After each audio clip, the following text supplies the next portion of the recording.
लक्षित स्टाइल से अपने आलीशान कैबिन में एंटर करता है। उसकी चाल में घमंड झलक रहा था। कैबिन में सब कुछ उसकी पसंद का था। दीवारों पर क्लासी पेंटिंग्स, गिलास की विंडो से बाहर का खूबसूरत नजारा और एक बड़ा लकड़ी का डेस्क।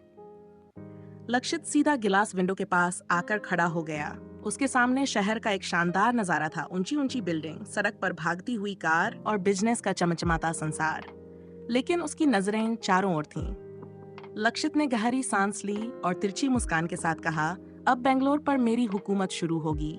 उसकी आवाज में एक ऐसी ठहराव वाली कठोरता थी जो उसकी ताकत और कॉन्फिडेंस को बयां कर रही थी। विंडो के पार दिखने वाली बिल्डिंग पर उसकी निगाहें टिक गईं। उसकी आंखों में चमक थी और चेहरे पर एक घमंड भरी मुस्कान। वह 24 साल की छोटी उम्र में बेंगलोर की सबसे बड़ी कंपनी का सीईओ बन चुका था।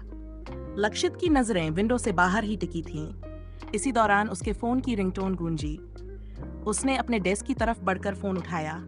स्क्रीन पर नाम देखकर उसकी मुस्कान और गहरी हो गई। उसने फोन रिसीव किया। हाँ बोलो। उसकी आवाज शांत थी, लेकिन उसके बोलने के ढंग में एक अजीब सा रौब था। दूसरी तरफ से किसी ने कुछ कहा।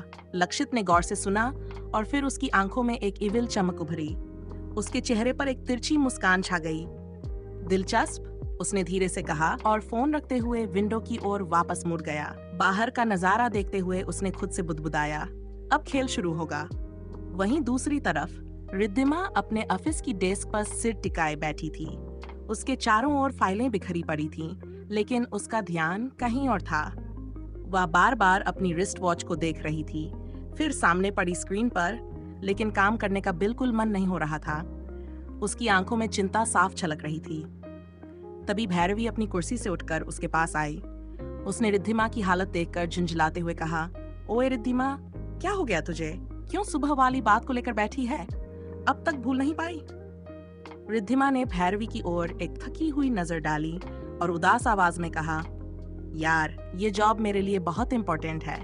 अगर बॉस के बेटे ने मुझे जॉब से निकाल दिया तो मैं क्या करूंगी? तुम समझ रही हो ना भैरवी? भैरवी ने उसे घूरते हुए कहा, अरे मैंने पहले भी कहा था, बॉस का बेटा सुबह वाला झगड़ा भूल गया होगा। ये इतनी भी बड़ी बात नहीं है कि तू इतना परेशान हो। रिद्धिमा ने गहरी सांस लेते हुए कहा, भैरवी, तुम्हें मजाक लग रहा है, लेकिन मेरे लिए ये बहुत बड़ी बात है। अगर सच में कुछ गड़बड़ हो गई तो मेरी जॉब चली जाएगी।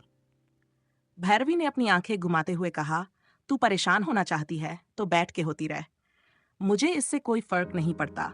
मैं तो जा रही हूँ कैंटीन में कॉफी पीने। चलना है तो चल, वरना यहीं बैठी रह। रिद्धिमा ने पहले तो कुछ नहीं कहा, लेकिन फिर हारकर अपनी कुर्सी से उठ खड़ी हुई। चलो, उसने कहा, शायद थोड़ा ब्रेक लेने से मूड ठीक हो जाए। दोनों ऑफिस की कैंटीन में पहुंची। वहां का माहौल हल्का फुल्का था। लोग अपनी अपनी टेबल पर बैठे थे। कोई कॉफी पी रहा था तो कोई स्नैक्स खा रहा था। भैरवी ने काउंटर से 2 कॉफी मंगवाई और रिद्धिमा को पकड़ा दी। देख रिद्धिमा, भैरवी ने कॉफी का घूंट लेते हुए कहा, तू हर बार इतनी सीरियस हो जाती है। जो हुआ उसे भूल जा, अपने काम पर फोकस कर।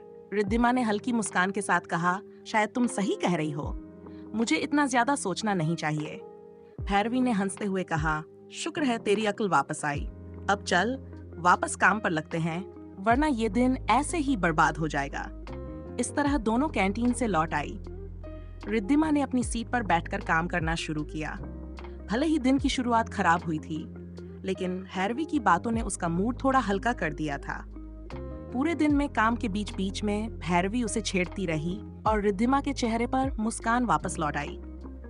वही ऑफिस की छुट्टी के बाद भैरवी और रिद्धिमा ऑफिस से बाहर निकलीं। आसमान में हल्का अंधेरा छा रहा था और सड़क पर लाइट्स की चमक बढ़ने लगी थी। भैरवी और रिद्धिमा टैक्सी लेकर निकल गई।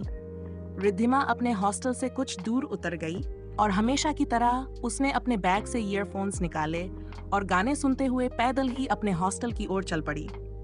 लेकिन आज कुछ अजीब सा था। जैसे ही उसने कुछ कदम आगे बढ़ाए, उसने पीछे से किसी कार के इंजन की धीमी आवाज सुनी। उसने पलटकर देखा, एक ब्लैक कार सड़क के किनारे धीरे धीरे चल रही थी। पहले तो रिद्धिमा ने ध्यान नहीं दिया, लेकिन जब उसने महसूस किया कि कार उसके साथ साथ चल रही है, तो उसके अंदर हल्की घबराहट होने लगी। ये मेरा वहम है शायद, उसने खुद को दिलासा दिया और अपनी चाल तेज कर दी। लेकिन कार भी उसी रफ्तार से आगे बढ़ने लगी। अब रिद्धिमा का दिल तेजी से धड़कने लगा। उसने बिना पीछे देखे अपना रास्ता बदला और एक अलग गली की तरफ मुड़ गई, ये सोचकर कि शायद कार का पीछा खत्म हो जाए। लेकिन कुछ ही सेकंड बाद उसने वही कार गली के मुहाने पर देखी। इस बार वह धीमे से कार की खिड़की से झांकने की कोशिश करने लगी, लेकिन काले शीशे के पीछे से कुछ भी साफ नजर नहीं आया। रिद्धिमा अब परेशान हो चुकी थी। वह हॉस्टल की ओर तेज कदमों से बढ़ी। उसके दिमाग में तमाम ख्याल आ रहे थे। ये कौन हो सकता है? क्या कोई जानबूझकर मेरा पीछा कर रहा है, या फिर ये सिर्फ एक इत्तेफाक है? उसने अपने बैग से फोन निकाला और भैरवी को कॉल करने की सोची, लेकिन फिर रुक गई। उसे डर था कि कहीं उसकी घबराहट देखकर भैरवी मजाक न उड़ाए। उधर कार में बैठे शख्स ने अपने फोन पर कॉल लगाई। हाँ, वो लड़की अब हॉस्टल के पास पहुंचने वाली है, उसने धीमे लेकिन सख्त लहजे में कहा। दूसरी तरफ से कुछ पूछा गया तो वह बोला, नहीं, अभी तक उसे कुछ अंदाजा नहीं हुआ कि मैं कौन हूँ। बस कुछ देर और इंतजार करता हूँ। रिद्धिमा का हॉस्टल अब नजदीक था। वह लगभग दौड़ने की स्थिति में आ चुकी थी। जैसे ही वह हॉस्टल के गेट पर पहुंची, उसने तुरंत वॉचमैन से पूछा, अंकल, क्या आपने बाहर कोई काली कार देखी है? वॉचमैन ने चौंकते हुए कहा, हाँ बेटा, अभी अभी यहाँ एक कार रुकी थी, लेकिन जैसे ही आप आई वो चली गई। रिद्धिमा ने राहत की सांस ली, लेकिन उसके चेहरे पर अभी भी डर साफ झलक रहा था। उसने जल्दी से हॉस्टल के अंदर कदम रखे और अपने कमरे में पहुंच गई। कमरे का दरवाजा बंद करते ही उसने गहरी सांस ली और खुद से कहा, ये कौन था और मुझे क्यों फॉलो कर रहा था? वहीं दूसरी ओर ब्लैक कार हॉस्टल के गेट से कुछ दूर खड़ी थी। कार में बैठे इंसान ने फोन रखते हुए शीशे से हॉस्टल की ओर देखा और फिर कार तेजी से अंधेरे में गायब हो गई। वहीं दूसरी तरफ डिम लाइट्स, तेज म्यूजिक और लोगों की भीड़ से भरे डिस्को में लक्षित अपने अंदाज में डांस फ्लोर पर छाया हुआ था। उसके साथ 3-4 लड़कियां थीं जो उसकी हर हरकत पर मुस्कुरा रही थीं। लक्षित का स्वैग और एटीट्यूड ऐसा था कि वहां मौजूद हर कोई उसे देखता रह जाता।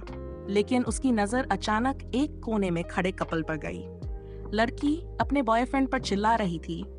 उसकी बातों में ताने और गुस्सा साफ झलक रहा था। लड़का चुपचाप सिर झुकाए उसकी सुन रहा था। इस नजारे ने लक्षित के दिमाग में हलचल मचा दी। उसे सुबह रिद्धिमा के साथ हुई बहस याद आ गई। रिद्धिमा का गुस्से में लाल चेहरा, उसकी तेज आवाज और उसकी वो बातें। लक्षित ने गुस्से में अपना ड्रिंक टेबल पर रखा और बिना किसी को कुछ कहे डिस्को से बाहर निकल गया। तेज कदमों से चलते हुए वह अपनी कार के पास पहुंचा और दरवाजा खोलकर अंदर बैठ गया। उसकी आंखें गुस्से और बेचैनी से लाल हो रही थीं। कार का स्टीयरिंग पकड़ते ही उसका चेहरा और सख्त हो गया। उसने बुदबुदाते हुए कार स्टार्ट की और निकल पड़ा, और वो कार ड्राइव करते हुए रिद्धिमा के हॉस्टल पहुंच गया। हॉस्टल पहुंचकर उसने कार रोक दी। समय आधी रात का था, सड़क सुनसान थी। लक्षित ने कार बंद कर दी और अंदर बैठा रहा। उसकी नजर हॉस्टल के दरवाजे पर टिकी हुई थी, जैसे कोई शिकारी अपने शिकार का इंतजार कर रहा हो। घंटों बीत गए, लेकिन लक्षित की जगह नहीं बदली। उसका गुस्सा ठंडा होने के बजाय और बढ़ता जा रहा था। उसकी उंगलियां स्टीयरिंग पर थिरक रही थीं। दिमाग में सुबह की बहस गूंज रही थी। तुम समझती क्या हो अपने आप को? उसने खुद से कहा, फिर झटके से अपनी रिस्ट वॉच देखी। रात के 3 बज चुके थे, लेकिन लक्षित को परवाह नहीं थी। हॉस्टल के दरवाजे की ओर देखते हुए उसने गहरी सांस ली।